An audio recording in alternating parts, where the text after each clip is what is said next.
Hi guys, welcome to my channel get fit with Manu. ఈరోజు నా topic వచ్చేసి over night oats చేద్దాం అనుకుంటున్నాను. నా ఫేవరెట్ బ్రేక్ఫాస్ట్ అనమాట. దీన్ని నార్మల్గా కర్డ్తో లేదు అంటే మిల్క్తో చేసుకుంటారు కదా, కానీ నేను కోకోనట్ మిల్క్తో ట్రై చేశాను. చాలా బాగుంది, మీరు కూడా ట్రై చేయండి. దీనికోసం మనకి 1 కప్ ఓట్స్ తీసుకోండి. ఇది ఇద్దరికి చేస్తున్నాను, ఒక్కరికైతే హాఫ్ కప్పే తీసుకోండి.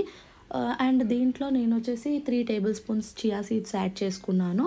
చియా సీడ్స్ విషయానికి వస్తే ఫైబర్ ఎక్కువగా ఉంటుంది, వాటర్ కంటెంట్ ఎక్కువగా ఉంటుంది, అండ్ ఇంకోటి కాల్షియం చాలా ఎక్కువగా ఉంటుంది. సో గర్ల్స్కి చాలా ఇంపార్టెంట్ కాల్షియం. సో రెగ్యులర్ బేసిస్గా తీసుకోవడానికి ట్రై చేయండి చియా సీడ్స్. దీంట్లో నేను కోకోనట్ మిల్క్ వేసుకుంటున్నాను. కోకోనట్ మిల్క్ ఒక్కసారి చేసి పెట్టుకున్నాం అనుకో 1 వీక్ ఈజీగా వచ్చేస్తుంది. అండ్ చేసే ప్రాసెస్ కూడా చాలా ఈజీ నేర్చుకుంటే మాత్రం. సో ఇది లేని వాళ్ళు లో ఫ్యాట్ మిల్క్ తీసుకోండి. డైరెక్ట్ మిల్క్ తీసుకుంటే ఏంటి అంటే సాచురేటెడ్ ఫ్యాట్ ఎక్కువగా ఉంటుంది కాబట్టి అది కూడా హెల్త్కి అంత మంచిది కాదు కదా. సో ఇలా దాని బదులు కోకోనట్ మిల్క్ తీసుకుంటే చాలా మంచిదన్నమాట. సో నేను 1:3 రేషియో తీసుకున్నాను. 1 కప్ ఓట్స్కి 3 కప్స్ మిల్క్ తీసుకోవాలి, కోకోనట్ మిల్క్. ఈ బౌల్లో నేను ఎప్పుడు హాఫ్ కప్ పెట్టుకుంటాను అనమాట. సో అందులోనే మర్చిపోయి పెట్టేశాను.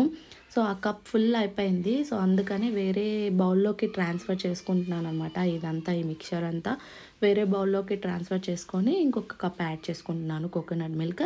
టోటల్గా అయితే 1 కప్ ఓట్స్కి 3 కప్స్ ఆఫ్ కోకోనట్ మిల్క్ తీసుకుంటే పర్ఫెక్ట్ కన్సిస్టెన్సీకి వచ్చేస్తుంది. కొంచెం లూజ్గా కావాలన్న వాళ్ళు ఇంకో కప్ ఎక్కువ తీసుకోవచ్చు, బట్ 3 కప్స్ అయితే పర్ఫెక్ట్గా వస్తుందన్నమాట. ఇది ఇద్దరికి, మా పాపకి నాకు ఇద్దరికి కలిపి పెడుతున్నాను నైట్. ఇలా మిక్స్ చేసుకున్న వాళ్ళు కొంతమంది దీంట్లో సీడ్స్ వేసుకుంటారు, డ్రై ఫ్రూట్స్ వేసుకుంటారు, బట్ అవి ఏం యాడ్ చేయట్లేదు నేను, ఎందుకంటే పాప కూడా తినాలి. అండ్ ఇదైతే ఈజీ ప్రాసెస్. అవి కొంచెం మళ్ళీ డ్రై ఫ్రూట్స్ ఇవన్నీ అంటే కాస్ట్లీయెస్ట్ ప్రాసెస్. ఇదైతే సింపుల్గా అయిపోతుంది అండ్ హెల్త్కి మంచిది అని చెప్పేసి.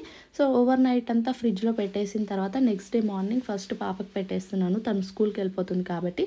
అండ్ మిగిలింది నాకనమాట. పాపకి కొంచెం డిఫరెంట్గా పెడతాను, నేను కొంచెం డిఫరెంట్గా తీసుకుంటాను.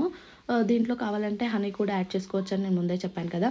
సో దీంట్లో యాపిల్ ఉంటుంది కదా, హాఫ్ యాపిల్ నేను ఏం చేశానంటే సన్నగా తురుముకొని ఆ మిక్చర్లో మిక్స్ చేసుకున్నాను, ఆ ఓట్స్లో మిక్స్ చేసేసాను. మీకు కావాలంటే హనీ యాడ్ చేసుకోవచ్చు స్వీట్ కోసం. కాకపోతే ఇక్కడ ఆల్రెడీ గ్రైండ్ చేసిన యాపిల్ వేసాను కాబట్టి, గిక్కున్న యాపిల్ వేసాను కాబట్టి ఆల్రెడీ స్వీట్గానే ఉంటుంది. సో ఇలా పాప కొంచెం తినేసి స్కూల్కి అయితే వెళ్ళిపోయింది. ఇలాంటివి మంచిగానే తింటుంది. Thanks for God. యాక్చువల్లీ చాలామంది పిల్లలు తినరు, బట్ మా బుడ్డది బాగానే నా కోసం తినేస్తుంది అనమాట.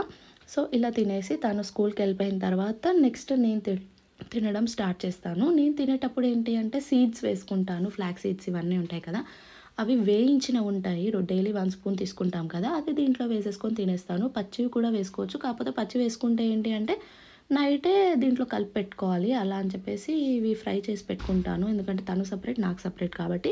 ఆ మిగిలిపోయిన హాఫ్ యాపిల్ ముక్క ఉంది కదా, అది వేసుకుంటున్నాను. కావాలంటే బనానాస్ కూడా వేసుకోవచ్చు, చాలా యమ్మీగా ఉంటుంది బనానాస్ వేసుకుంటే.